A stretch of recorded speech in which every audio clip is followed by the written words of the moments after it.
Hello बच्चों, आज हम लोग बात करने वाले हैं कॉम्प्लेक्स नंबर के बारे में। कॉम्प्लेक्स नंबर एक बहुत ही इंपॉर्टेंट चैप्टर है और इसमें बहुत सारे कंसेप्ट हैं जिसे आप लोगों को अच्छे से समझना बहुत ज़रूरी है। सबसे पहले हम लोग बात करते हैं कि what is complex number. Complex number होता क्या है? नंबरों के बारे में तो जानते हैं, क्लास 10 तक काफ़ी सारे नंबरों को हम लोगों ने पढ़ा है, लेकिन ये कॉम्प्लेक्स नंबर क्या होता है? तो कॉम्प्लेक्स नंबर में जाने से पहले मैं आप लोगों को बता दूं कि हम लोग रियल नंबर और इमेजिनरी नंबर को जानते हैं। क्लास 10 तक हम लोगों ने रियल नंबर के ऊपर बहुत सारे प्रॉब्लम को सॉल्व किया है और सबसे अच्छा एग्जाम्पल जो हम लोगों ने क्लास 10 में किया है रियल और इमेजिनरी नंबर के ऊपर, जिस चैप्टर में हम लोगों ने इन दोनों नंबरों का इस्तेमाल किया है एक साथ, वो है क्वाड्रेटिक इक्वेशन। क्वाड्रेटिक इक्वेशन में हम लोगों ने ये पढ़ा था कि a x square plus b x plus c equal to zero, ये क्वाड्रेटिक इक्वेशन है। और अगर इसके हम लोग रूट्स के बारे में बात करें, नेचर ऑफ रूट, उसके लिए हम लोग डिस्क्रीमेंट निकालते थे और डिस्क्रीमेंट होता था बी स्क्वायर माइनस फोर ए सी। और अगर इसका वैल्यू मोर देन जीरो तो रियल, लेस देन जीरो तो इमेजनरी। वहाँ पर ये दो वर्ड हम लोगों ने यूज़ किया था, रियल और इमेजनरी। तो रियल नंबर क्या था कि हर वो नंबर जो हम लोग जानते हैं, जिसे जैसे कि रूट थ्री ये एक रियल नंबर है, माइनस रूट थ्री ये भी एक रियल नंबर है, टेन ये एक रियल नंबर है, माइनस टेन या हंड्रेड ये एक रियल नंबर है, 0.32, 1/5, ये सारे नंबर एक्चुअल में है क्या? ये सारे नंबर रियल नंबर है। इमेजिनरी नंबर किसे कहते हैं कि अगर कोई नंबर रूट के अंदर हो और नेगेटिव हो, जैसे कि -2, तो ये एक इमेजिनरी नंबर होता है। और अगर एग्जांपल ले ले तो -4 ये क्या हुआ? एक इमेजिनरी नंबर। -6 ये क्या हुआ? एक इमेजिनरी नंबर। -9 ये भी एक इमेजिनरी नंबर। और √-1 ये भी हुआ एक इमेजिनरी नंबर। तो इमेजिनरी वर्ड जो है और रियल नंबर का जो वर्ड है, ये हम लोग क्लास 10 में सुन चुके हैं। ये कॉम्प्लेक्स नंबर एक नया वर्ड आया है हम लोगों के पास, एक नया टॉपिक चल रहा है। तो इसमें कॉम्प्लेक्स नंबर को बनाने के लिए या कॉम्प्लेक्स नंबर जो बनता है वो रियल नंबर और इमेजिनरी नंबर के आपस में मिलने से ही बनता है। तो ज़रूरी है कि हम लोग पहले रियल नंबर को समझ ले, कि रियल नंबर को फिर से याद कर ले, रिमाइंड कर लेते कि रियल नंबर क्या होता है। तो आप लोगों ने देखा रियल नंबर, तो माइनस इन्फिनिटी से प्लस इन्फिनिटी के बीच में जितने सारे नंबर्स होते हैं उसे हम लोग रियल नंबर कहते हैं। इमेजिनरी नंबर क्या होता है? वो सारे नंबर्स जो रूट के अंदर हो और नेगेटिव हो, उन नंबरों को हम लोग क्या कहते हैं? इमेजिनरी नंबर कहते हैं। तो दो नंबरों के बारे में हम लोगों ने तो जान लिया। अब देखो, पहले इमेजिनरी नंबर के ऊपर थोड़ा और गौर कर लो। ये -2 जो रूट के अंदर है, इसे हम लोग कुछ इस तरीके से लिख सकते हैं ना, -1 इंटू √2। इसे 4 को हम लोग कुछ इस तरीके से लिख सकते हैं, -1 इंटू √4। -√6 को -1 इंटू √6। -9 को हम लोग लिख सकते हैं -1 इंटू √9। और ये तो ऑलरेडी -1 में ही है। अब यहाँ पर क्या हो रहा है कि हर इमेजिनरी नंबर को हम लोग दो हिस्सों में तोड़ सकते हैं, एक √-1 और दूसरा रूट के अंदर कोई नंबर, कोई भी नंबर हो सकता है। अब यहाँ पर गौर करने वाली बात यह है कि ये √-1 सब में आ रहा है। मतलब हम लोग यूँ कह सकते हैं कि हर इमेजिनरी नंबर को हम लोग तोड़ने के बाद √-1 और दूसरा हिस्सा बना सकते हैं। तो हर इमेजिनरी नंबर में √-1 आएगा, तो इसके लिए एक सिंबल बना लिया गया है कि जब भी √-1 होगा तो उसे आप एक सिंबल से दिखा दो, और वो सिंबल होता है आई, और इसे कहा जाता है आयोटा। ठीक है, तो √-1 को हम लोग आई से दिखाएंगे। तो √2 आई लिख लेते हैं इसे 4 का रूट तो 2 होता है, तो इसे 2 आई लिख लेते हैं। √6 इसे √6 आई रहने देते हैं। √9 इसे 3 आई लिख लेते हैं, और √-1 इसे हम लोग आई लिख लेते हैं। ठीक है, तो वो सारे नंबर्स जिसमें आई आता हो या रूट के अंदर नेगेटिव हो, उसे हम लोग क्या कहेंगे? Imaginary number. ओके, कोई दिक्कत नहीं। इमेजिनरी नंबर में अगर आप गौर करो तो ये हिस्सा देखो जरा ध्यान से, कि √2 क्या है? एक रियल नंबर है, लेकिन आयोटा से मल्टीप्लाई होने के बाद, मतलब √-1 से मल्टीप्लाई होने के बाद वो क्या बन गया? Imaginary number. 2 एक रियल नंबर है, लेकिन आई से मल्टीप्लाई होने के बाद ये इमेजिनरी बन चुका। तो ये पूरे नंबर को हम लोग क्या कहते हैं? इमेजिनरी नंबर कहते हैं। ये भी क्या हुआ? एक इमेजिनरी नंबर हुआ। ये भी क्या हुआ? एक इमेजिनरी नंबर हुआ, ये भी और ये भी। इसी तरीके से यहाँ ये तो इमेजिनरी नंबर था ही, ये क्लास 10 में हम लोगों ने देखा था कि √-2 रूट के अंदर negative number is an imaginary number. ठीक है, अब मान लेते हैं कि यहाँ पे बहुत सारे रियल नंबर है। एक रियल नंबर हम लोग ए मान लेते हैं कि ए एक रियल नंबर है, और यहाँ पर बहुत सारे इमेजिनरी नंबर है। तो यहाँ पर हम एक इमेजिनरी नंबर कुछ इस तरीके से सोच लेते हैं कि बी आई।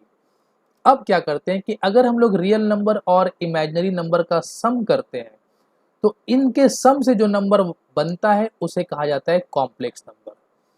तो कॉम्प्लेक्स नंबर क्या है? Complex number is the sum of real number and imaginary number. ठीक है, अब इस कॉम्प्लेक्स नंबर में रियल पार्ट कौन सा है? तो आप लोगों को पता है यही तो रियल पार्ट है। ठीक, और ये कौन सा पार्ट है? ये इमेजिनरी पार्ट है। समझ में आ रही बात? ये कौन सा पार्ट है? रियल पार्ट है और ये एक इमेजिनरी पार्ट है। तो अगर आपसे पूछा जाए कि रियल पार्ट ऑफ जेड क्या है, कॉम्प्लेक्स नंबर जेड। अच्छा, कॉम्प्लेक्स नंबर को हम लोग जेड से दिखाते हैं। ठीक है, Z, Z is a symbol of complex number. तो रियल पार्ट ऑफ जेड कौन कौन सा हुआ इस कॉम्प्लेक्स नंबर में? ए। इमेजिनरी पार्ट ऑफ जेड कौन सा हुआ इस कॉम्प्लेक्स नंबर में? तो जवाब होगा बी। तो इस तरीके से हम लोग रियल पार्ट और इमेजिनरी पार्ट एक कॉम्प्लेक्स नंबर का दिखाएंगे। तो यहाँ पर आप लोगों को मैंने क्या सिखाया, इस पे गौर करो। यहाँ पर मैंने ये बताया है कि एक कॉम्प्लेक्स नंबर एक रियल नंबर और एक इमेजिनरी नंबर का सम होता है। दोनों नंबर जब आपस में मिलते हैं तो कॉम्प्लेक्स नंबर बनता है, कॉम्प्लेक्स नंबर पैदा होता है। और रियल नंबर क्या है वो भी मैंने दिखा दिया, और इमेजिनरी नंबर क्या है वो भी मैंने दिखा दिया। अब यहाँ पर एक छोटा सा सवाल ये है कि रियल नंबर जीरो होता है कि नहीं? जवाब होता है, बिल्कुल। ए और बी ये दोनों जीरो हो सकता है। तो इसका मतलब जेड को हम लोग इस तरीके से लिख सकते हैं, जीरो प्लस जीरो आई, या ऐसे भी लिख सकते हैं थ्री प्लस जीरो आई, या फिर ऐसे भी लिख सकते हैं जीरो प्लस थ्री आई। ठीक है, और नॉर्मली जेड को तो इस तरीके से हम लोग लिख ही रहे हैं, थ्री प्लस टू आई। ठीक है, तो यहाँ पर थ्री क्या है? एक रियल नंबर, टू आई क्या है? एक इमेजिनरी नंबर, दोनों के मिलने से बना कॉम्प्लेक्स नंबर। ठीक, अब इस कॉम्प्लेक्स नंबर पे ध्यान दो, Z1 पर और Z2 पर। Z1 में अगर आप गौर करो तो जीरो इंटू आई तो वो जीरो हो जाता है, वो तो खत्म हो गया, बचा कौन? थ्री। तो इस तरह के कॉम्प्लेक्स नंबर को हम लोग क्या कहेंगे? Purely real, purely real number. और Z2 में अगर गौर करो तो वहां पर रियल पार्ट जो है वो जीरो हो रहा है, सिर्फ इमेजिनरी पार्ट मिल रहा है, तो इसे हम लोग कहते हैं प्योरली इमेजिनरी नंबर। तो एक कॉम्प्लेक्स नंबर को प्योरली रियल कब कहेंगे? जब उसका इमेजिनरी पार्ट नहीं रहेगा। और एक कॉम्प्लेक्स नंबर को प्योरली इमेजिनरी कब कहेंगे? जब उसका रियल प्योरली इमेजिनरी कब कहेंगे? जब उसका रियल पार्ट नहीं रहेगा। ये क्या है? ये प्योरली रियल नंबर है, पी आर। क्योंकि इसके पास, एक मिनट थोड़ा गंदा हो गया, ये कौन सा नंबर है? ये प्योरली रियल नंबर है क्योंकि इसका इमेजिनरी पार्ट जीरो है। और ये कौन सा है? ये प्योरली इमेजिनरी नंबर है क्योंकि इसका रियल पार्ट जीरो है। तो ऐसा कॉम्प्लेक्स नंबर जिसका रियल पार्ट जीरो हो उसे प्योरली इमेजिनरी नंबर कहेंगे, और जिसका इमेजिनरी पार्ट जीरो हो उसे हम लोग प्योरली रियल नंबर कहेंगे। और अगर दोनों में जीरो कोई नहीं है तो फिर वो कॉम्प्लेक्स नंबर होगा। तो यहाँ तक पूरी बात क्लियर है कि कॉम्प्लेक्स नंबर कैसे बनता है, और कॉम्प्लेक्स नंबर को प्योरली रियल कब कहेंगे, कॉम्प्लेक्स नंबर को प्योरली इमेजिनरी कब कहेंगे, और फिर कॉम्प्लेक्स नंबर का रियल पार्ट कौन होता है, कॉम्प्लेक्स नंबर का इमेजिनरी पार्ट क्या होता है। ये सारी बातें आप लोग को समझ में आए। और खास बात आयोटा के बारे में, आयोटा कौन है?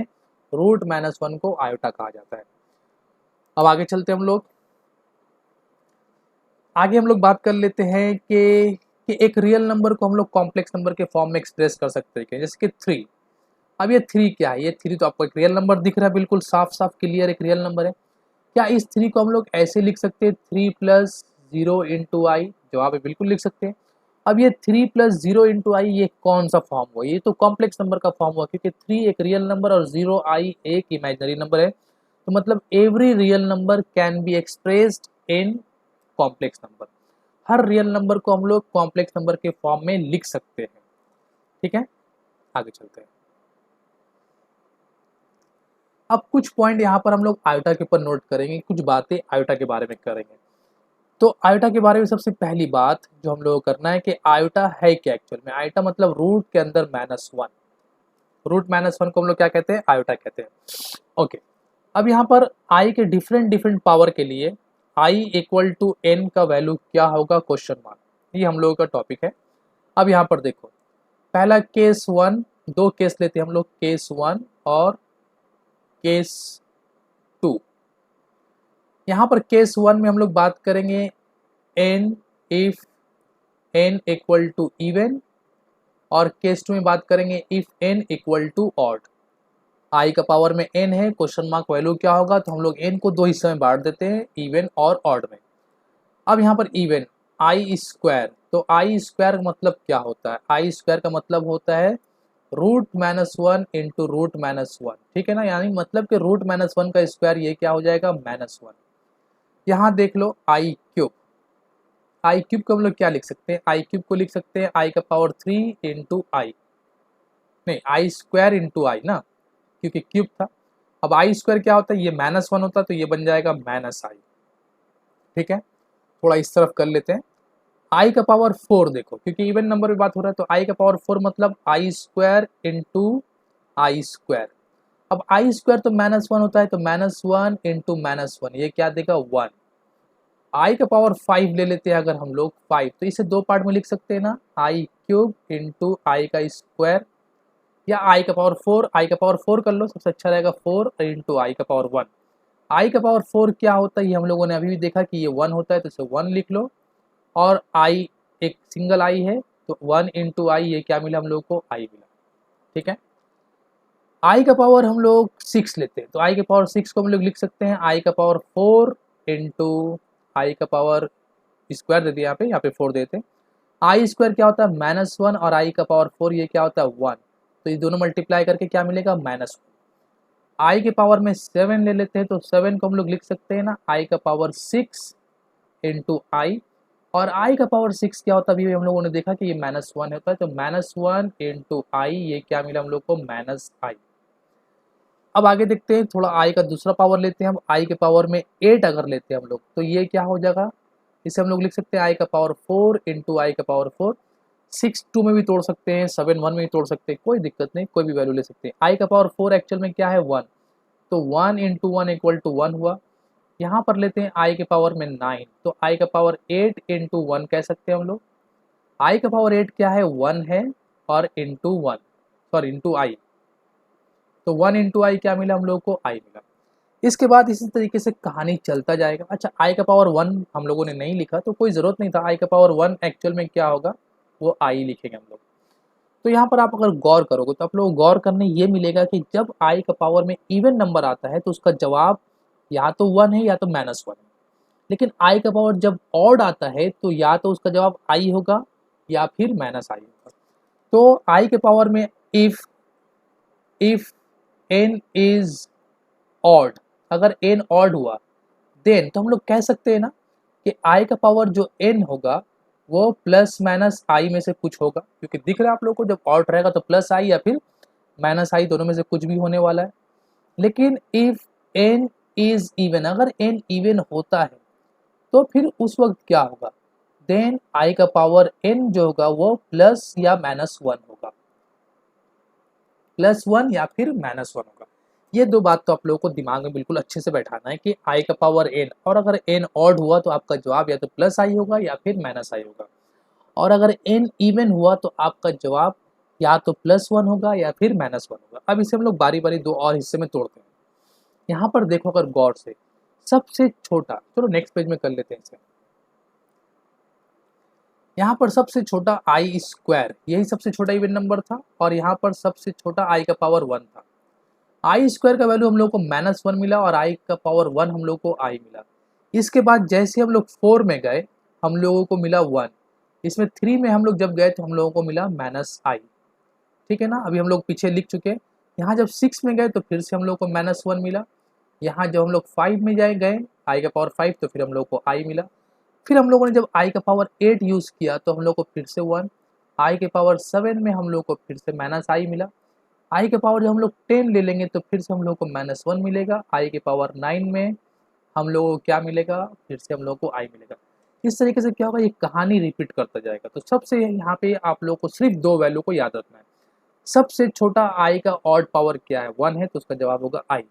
उसके बाद ऑल्टरनेट करके चेंज होता रहेगा। आई 1 के बाद 3 आता है तो जवाब -i, 3 के बाद 5 आता है तो जवाब +i, 5 के बाद 7 आता है तो जवाब -i, 7 के बाद 9 आता है तो जवाब +i। इस तरीके से ऑल्टरनेट करके जवाब चेंज होता रहेगा। तो ऑड के केस में पहले तो आप लोग को ये बात क्लियर कर लेना है कि जवाब या तो i होगा या फिर -i। वो याद कर लेने के बाद सिर्फ सबसे पहला जवाब याद रखना है, सबसे पहला वैल्यू याद रखना है कि आई के पावर में अगर 1 है तो फिर वो आई होगा। अब ऑल्टरनेट करके चेंज करो, दूसरा ऑड 3 तो -i, उसके बाद वाला ऑड 5 तो फिर +i, फिर ऑड 7 तो फिर -i, फिर ऑड 9 फिर +i। इस तरीके से चेंज होता रहेगा। आई के पावर में 11 -i, आई के पावर 13 +i, इस तरीके से चेंज होगा। इवन नंबर पे गौर करो, क्योंकि हम लोगों ने याद कर लिया है कि अगर आई का पावर में इवन होगा तो हम लोगों का जवाब या तो +1 होगा या फिर -1 होगा। और सबसे छोटा आई स्क्वायर -1, ये याद कर लो। अब आई का पावर 4 +1, आई का पावर 6 -1, आई का पावर 8 +1, आई का पावर 10 -1, इस तरीके से हम लोग को याद हो चुका। ओके, ये याद कर लेने के बाद अब दूसरा तरीका हम लोग ये याद करते हैं, दूसरी बात पे ध्यान देते हैं। दूसरी बात ये है कि अगर आपको इस तरह का सवाल दे दे आई के पावर 493, तो अब इसका वैल्यू क्या होगा। तो देखो आई के पावर में ये ऑड है, तो ऑड हो जाने से हम लोग को ये तो समझ में आ गया कि जवाब या तो प्लस आई होगा या फिर माइनस आई होगा, ये तो क्लियर हो चुका। अब इसका वैल्यू क्या होगा ये हम लोग को सोचना है। तो अब इतना बड़ा वैल्यू 1 से शुरू करके 493 तक हम लोग कैसे जाए। तो इसको सिंपल तरीका क्या है, आप लोग अगर यहाँ पर गौर करो तो आई का पावर 4 जो है वो 1 आ रहा है, आई का पावर 8 जो है वो भी 1 आ रहा है। इसी तरीके से जब 10 है -1, इसके बाद क्या होगा, आई का पावर 12 वो भी क्या होगा, 1 होगा। आई के पावर में अगर 16 देखोगे तो वो भी 1 आएगा। मतलब अगर आई के पावर में जो नंबर है अगर वो नंबर 4 का मल्टीपल है तो फिर उसका जवाब 1 होने वाला है। ठीक है, तो इसको 493 को हम लोग बाद में करते हैं, पहले सिंपल सिंपल कुछ क्वेश्चन कर लेते हैं। देखो यहाँ पे कुछ वैल्यूज मैंने लिख रखा है, केस 1, केस 2, केस 3 और केस 4 करके, इसे अच्छे से समझ लेते हैं जरा सा। यहाँ पर सबसे पहला वैल्यू आई का पावर 4, आई का पावर 4 क्या होता है, आई का पावर 4 आपको मिलेगा 1, आई का पावर 8 इसका जवाब भी होगा 1, आई का पावर 20 इसका जवाब भी होगा 1, आई का पावर में 100 इसका जवाब भी होगा 1 और इसका जवाब भी होगा आई के पावर में 400 इसका जवाब भी होगा 1। क्योंकि यहाँ पर आई के पावर में जितने सारे नंबर है वो सारे नंबर 4 के मल्टीपल है। तो जैसा कि हम इस 400 को कर लेते हैं, आई के पावर में 400 है, इसे हम लोग कुछ इस तरीके से लिख सकते हैं ना, आई के पावर में 4 और इंटू 100, और आई का पावर जो 4 होता है वो होता है 1, तो मतलब 1 के पावर में 100। अब 1 का पावर 100 क्या हो जाएगा भाई, 1 हो जाएगा। तो आई के पावर में अगर कोई भी नंबर हो और अगर वो नंबर 4 का मल्टीपल हो तो फिर उसका जवाब हमेशा 1 आएगा। तो आई के पावर में 16 जवाब होगा 1, आई के पावर में 24 जवाब होगा 1, आई की पावर में 28 जवाब होगा 1, आई की पावर में 32 जवाब होगा 1, आई के पावर में 420 जवाब होगा 1, आई के पावर में मान लेते हैं हम लोग कोई और नंबर, कुछ भी ले सकते हैं, 840 जवाब होगा 1, क्योंकि 840 भी 4 का मल्टीपल होता है, मतलब 4 से पूरा पूरा डिवाइड होगा। तो ये केस 1 में जितने सारे वैल्यू सबका जवाब क्या है, 1 है। केस 2 में देखो आई का पावर है क्या है, 5, आई का पावर 5 है, पहला क्वेश्चन। तो इस तरह के केस में क्या करते हैं, पहले हम लोग देखेंगे कि नंबर जो है वो 4 से बड़ा है कि नहीं। 4 से बड़ा है तो 5 को 4 से डिवाइड करो, तो 4 से अगर डिवाइड करते तो रिमाइंडर क्या आएगा, 1, तो 5 - 4 1। ठीक है, यहाँ पे हम लोग को 1 मिल गया। तो इसे ना 2 पार्ट में लिखना, अब याद कर लेना आहिस्ता आहिस्ता, आई का पावर 4 और आई का पावर 1। तो आई का पावर 4 जो होता है वो तो 1 हो जाएगा, तो जवाब क्या हुआ, आई। इसे हम लोग कुछ इस तरीके से डायरेक्टली लिख सकते हैं कि 5 को अगर हम लोग 4 से डिवाइड करते हैं तो रिमाइंडर क्या आता है, 1, वही रिमाइंडर यहाँ पर पुट कर देंगे, एक आई लेंगे उसके ऊपर वो रिमाइंडर पुट कर देंगे, और यहाँ पर मैंने दिखा दिया कि किस तरीके से वो वैल्यू आ रहा है। ठीक है, अभी और समझ में आएगा। आई के पावर में 9 है ना, आई के पावर में 9, इसे देखो 9 को अगर हम लोग 4 से डिवाइड करते हैं, 4 2 टाइम्स 8 तो कितना आएगा, 1। अब इसे हम लोग कुछ इस तरीके से लिख सकते हैं ना, 8 इंटू आई का पावर में 1। अब ये 8 जो है ये तो 4 का मल्टीपल है, इसका जवाब तो 1 हो जाएगा। 1 इंटू आई का पावर 1 मतलब आई, आई का पावर में 1 मतलब आई। अब यहाँ पर देखो फिर से क्या हुआ, रिमाइंडर ही लिखाया गया। तो जब भी आपको इस तरह का कोई नंबर दिया जाए जो कि 4 से बड़ा है तो आप पहले उसे 4 से डिवाइड करो और जो रिमाइंडर आएगा वही रिमाइंडर आई के ऊपर लिख दो, वही जवाब हो जाएगा। जैसे कि और भी क्वेश्चन देख लो, आई के पावर में 101 अगर 4 से डिवाइड करोगे तो 25 टाइम्स 100 होता है, तो रिमाइंडर क्या आएगा, 1। तो आई के पावर में 101 को हम लोग डायरेक्टली क्या लिखेंगे, आई का पावर में 1, मतलब वो होगा आई। 401 को अगर हम लोग 4 से डिवाइड करते हैं तो 100 टाइम्स जाएगा 400, रिमाइंडर बचेगा 1। तो आई के पावर 401 को हम लोग डायरेक्टली क्या लिख सकते हैं, आई के पावर में रिमाइंडर, और रिमाइंडर क्या है, 1 है, तो आई का पावर 1 मतलब ये बन गया आई। तो इसमें जितने भी सवाल है सबका जवाब क्या होगा, आई, इसका भी जवाब क्या होगा, आई, इसका भी जवाब आई, इसका भी जवाब आई, और इसका आंसर भी आई होगा। अब इस केस में देखो यहाँ पर क्या हो रहा है, जितने भी सारे क्वेश्चन है, 5 क्वेश्चन दिए गए हैं, इन पांचों में अगर गौर करो तो पावर जो है 6 है, 10 है, 22 है, 102 है और 402 है। पहले मैं थोड़ा स्क्रीन को क्लियर कर लेता। तो अब इसमें क्या करना है हम लोगों को, अगर हम लोग गौर से देखते हैं तो आई का पावर 6, तो पहले 6 को ना, आई का पावर 6 है, पहले 6 को ना 4 से डिवाइड करो तो रिमाइंडर कितना आएगा, 4 1 4 2, तो इसे डायरेक्टली आई स्क्वायर लिख दो। अब ये आई स्क्वायर क्या होता है, हम लोग जानते हैं ये होता है -1, ठीक है, इसका जवाब हुआ -1। आई के पावर 10, अगर 10 को हम लोग 4 से डिवाइड करते हैं तो ये क्या देगा, रिमाइंडर 2। तो फिर आई के पावर 10 को हम लोग डायरेक्टली क्या लिख सकते हैं, आई स्क्वायर। देखो किस तरीके से आ रहा है यहाँ मैं अलग से दिखा देता हूँ। आई के पावर 10 को आप लिख सकते हो आई के पावर 8 इंटू आई स्क्वायर। ये वाला पार्ट जो होगा ये तो 1 हो जाएगा, क्योंकि आई के पावर 8 जो है 4 का मल्टीपल है, और अगर आई के पावर में कोई नंबर 4 का मल्टीपल होता है तो उसका जवाब होता है 1। तो ये पार्ट तो हो गया 1, बचा कौन, आई स्क्वायर।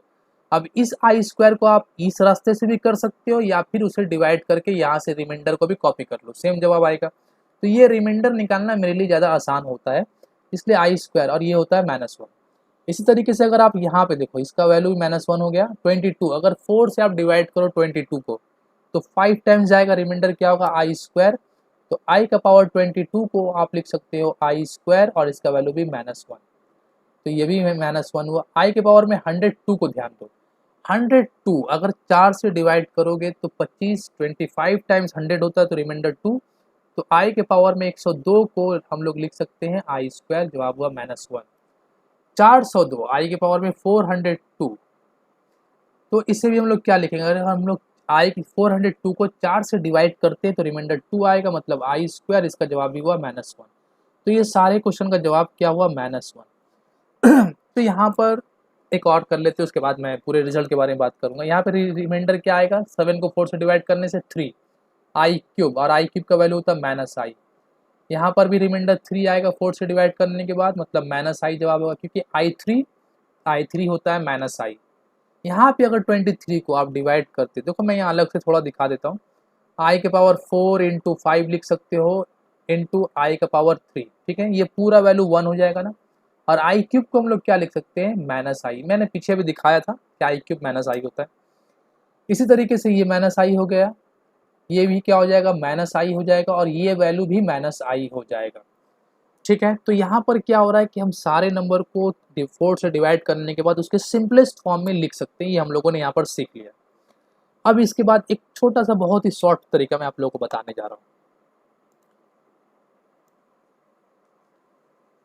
चलो ध्यान देना, सब जरा कंसेप्ट पे ध्यान देना कि क्या कंसेप्ट मैं समझाने जा रहा हूँ। वो कंसेप्ट ये है कि अगर आई के पावर में आपको 493 कोई नंबर दिया, अब इसका जवाब पूछा गया, क्या होगा। तो देखो ये जो रिमाइंडर का कंसेप्ट मैंने बताया कि यहाँ पे अगर आई का पावर 4 है तो रिमाइंडर 0, तो इसे याद रख लो कि अगर आई का पावर में 4 का मल्टीपल है तो जवाब होगा 1। 4 का मल्टीपल को हम लोग इस तरीके से कह सकते हैं ना कि रिमाइंडर 0, क्योंकि अगर 8 को हम लोग 4 से डिवाइड करते हैं तो रिमाइंडर क्या आता है, 0। तो अगर 4 का मल्टीपल कहो या रिमाइंडर 0 कहो, एक ही बात है। तो अगर 4 का मल्टीपल है पावर में तो मतलब रिमाइंडर 0, अगर रिमाइंडर 0 तो वैल्यू 1। यहाँ पर रिमाइंडर क्या आया था, 1, तो वैल्यू आई। यहाँ पर रिमाइंडर क्या आया था, 2, तो वैल्यू -1, और यहाँ पर रिमाइंडर क्या आया था, 3, तो वैल्यू -i। तो पहले यहाँ पर हम लोग नोट कर लेते हैं, नोट आई का पावर n, और हम लोग n को डिवाइड करेंगे, ठीक, on dividing n by 4, n को 4 से डिवाइड करेंगे, ठीक है।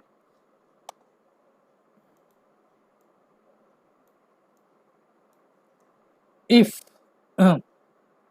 if remainder is 0, then i का पावर n को हम लोग क्या कहेंगे, 1। if remainder is 1, then i के पावर n को हम लोग क्या कहेंगे, i। if remainder is 2, then i के पावर n को हम लोग क्या कहेंगे, -1। आई स्क्वायर होगा रिमाइंडर 2 होने से, मतलब पहले हम लिख देते हैं आई स्क्वायर, रिमाइंडर 2 होने से जो रिमाइंडर आता है वही लिखते हैं, और इसका वैल्यू होता है -1। If remainder is 3, then i का पावर n को हम लोग क्या लिखेंगे, आई क्यूब, और आई क्यूब क्या होता है, -i। ये वैल्यू आप लोगों को याद कर लेना है। याद हो जाने के बाद अब यहाँ पर देखो आई का पावर 493 था ना, अगर इसे हम लोग 493 को 4 से डिवाइड करते तो रिमाइंडर क्या आएगा, जरा इसे चेक कर लो। तो 4 से डिवाइड करने से 4, 9, 4 2 ज़ा 8, 1, 4 3 ज़ा 12, रिमाइंडर कितना आया, 1। तो इसे हम लोग लिख सकते हैं आई का पावर 1, मतलब इसका जवाब हो जाएगा आई। तो आयोटा के पावर में अगर कोई भी क्वेश्चन आपको दिया गया है कुछ इस तरीके का क्वेश्चन जो पावर बहुत बड़ा है, तो वहाँ पे सिंपल आप लोग क्या करना है कि उस पावर को 4 से डिवाइड करना है। अगर रिमाइंडर 0 आया तो पूरा आयोटा का जवाब हो जाएगा 1। अगर रिमाइंडर 1 आया तो जवाब होगा आई। अगर रिमाइंडर 2 आया तो जवाब होगा -1 या आई स्क्वायर बोलो या -1 बोलो। और अगर रिमाइंडर 3 आया तो जवाब होगा आई क्यूब, और आई क्यूब का वैल्यू होता है -1। तो यहाँ पर मैं कुछ और क्वेश्चन को भी कर लेता हूँ जरा सा, कि अगर मान लिया जाए आपको ये क्वेश्चन दिया गया आई का पावर 1002, तो यहाँ पर रिमाइंडर कितना आएगा? तो सिंपल जवाब है, अगर 1002 को 4 से डिवाइड करते तो रिमाइंडर आएगा आई 2 आएगा। तो इसे हम लोग क्या लिखेंगे? आई स्क्वायर, और इसका वैल्यू होता है -1। इसी तरीके से 1003, अगर इसे हम लोग डिवाइड करते हैं 4 से तो रिमाइंडर क्या आएगा? 3, तो इसे हम लोग आई क्यूब लिख सकते हैं, और इसका जवाब होगा -1, सॉरी माइनस आई होगा, ये माइनस आई। और अगर आई का पावर में 1004 हो, तो अगर हम लोग 4 से डिवाइड करेंगे तो रिमाइंडर क्या आएगा? 0, और आई 0 मतलब ये 1 हो जाएगा, कि रिमाइंडर 0 मतलब वैल्यू 1। ठीक है। और अगर आई के पावर में 101 दिया गया, 1001, 4 से डिवाइड करने से रिमाइंडर आएगा 1, तो हम लोग डायरेक्टली रिमाइंडर को पावर में देंगे, और इसका वैल्यू हो गया आई। तो मेरे ख्याल से ये कंसेप्ट समझ में आया कि आयोटा को हम लोग किस तरीके से यूज़ करेंगे और आयोटा के साथ किस तरीके से खेलना है। अब यहाँ पर आप लोग जरा ध्यान दो, मैं 4 आयोटा को लिख रहा हूँ। आई का पावर 3, थोड़ा बड़ा ले लेता हूँ, 30, आई के पावर में 31, आई के पावर में 32, और आई के पावर में 33। ठीक है। आई की पावर 30 का वैल्यू क्या होगा? अगर 4 से डिवाइड करेंगे तो रिमाइंडर कितना आएगा? 2, मतलब ये बनेगा आई स्क्वायर। इसे अगर हम लोग 2 से 4 से डिवाइड करते हैं तो रिमाइंडर आएगा 3, मतलब ये बन जाएगा आई क्यूब। इसे 4 से डिवाइड करने से रिमाइंडर 0 आएगा, मतलब ये वैल्यू हो जाएगा 1। और इसे 4 से डिवाइड करने से रिमाइंडर 1 आएगा, मतलब ये बन जाएगा आई। अच्छा, आई स्क्वायर क्या होता है? ये होता है -1। आई क्यूब क्या होता है? ये होता है माइनस आई, और आई का ये तो 1 है, और ये आई है। अच्छा, यहाँ पर एक और काम कर लो, इन सब का सम जरा कर लो, तो प्लस प्लस प्लस, तो इसका वैल्यू क्या हो जाएगा? -1 + 1 कैंसिल, -i + i कैंसिल, तो 0 आया। मतलब इन सब का सम 0 हुआ, मतलब इन सब का सम 0 हुआ। इसका मतलब ये हो रहा है कि अगर 4 कंसेक्यूटिव पावर ऑफ आयोटा है, 4 आयोटा के नंबर में ऐसा पावर दिया गया है जो कंसेक्यूटिव चल रहा है, एक के बाद एक चल रहा है, अगर उन सब का सम करोगे ना तो जवाब हमेशा 0 ही आएगा। जैसे कि मैं एक छोटा सा एग्जांपल देके दिखा देता हूँ। आई का पावर में 1, आई के पावर में 2, आई के पावर में 3, और आई के पावर में 4, ये 4 नंबर है। आई के पावर में 1 क्या होता है? ये तो आई रहेगा। आई स्क्वायर -1 होता है, आई क्यूब -i होता है, और आई का पावर में 4, ये 1 होता है।